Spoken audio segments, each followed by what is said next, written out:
bang na usually na isa talaga sa pinaka main factor na talagang hulga sa mga kabatanunan ang paggamit ng technology. So maugani iyan, dako ang pagkaiba before kaysa sa kuman kay before way mga social media at way kulang pa ang technology. Bihira kita maka-access. Kuman ibig kadtong mga grade 1 or gamay pa na bata tanan naka-access sa social media or even kana na technology. So ano ang kanyan, ano ang threat niya diyan? So ang bata pang okay lamang kita na mga nasa legal age na ba kay naana tay klaro na discernment.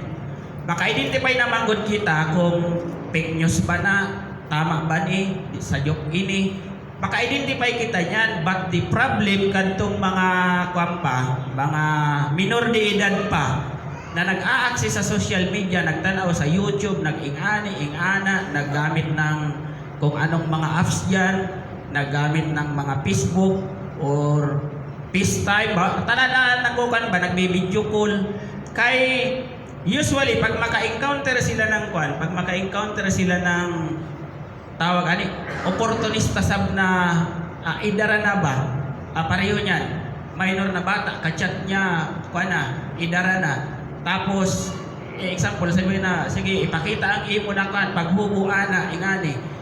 Ang tendency ng bata tungod sa nalingaw siya musugot siya, ay sige taga padala kita sa GCash ng example lang padala kita ng 500. Musugot ang bata, but ang mahitabo man ganyan tungod sa kinaptured ng kaistorya niya, i-blackmail niya manggad tong bata, ipadala niyan, oy maghubo bali or pag-ingana kay na may i-post ko ini sa social media.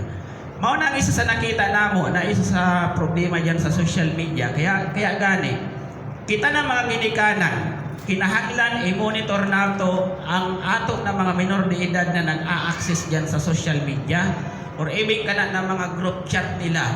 Kay may incident na niyan before diri sa isa ka munisipyo, dili na ako mag-mention, nilaya siya sa balay only to find out na nakita doon sa natag-encourage siya ng mga ka-member niya doon sa GC.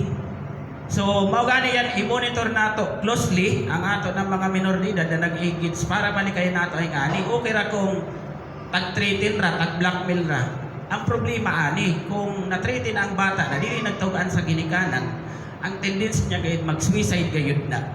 So mao na bantayan na nato ang pahinumdum ko sa tanan ng mga ginikanan, i-monitor ang ato ng mga minor de edad na mga bata na nag-a-access sa social media, as much as possible i-guide nato. Kung makaya ra nato kung dili nyo kayang i-monitor, mas maayo pa na dili mo yan ipa-access sa social media.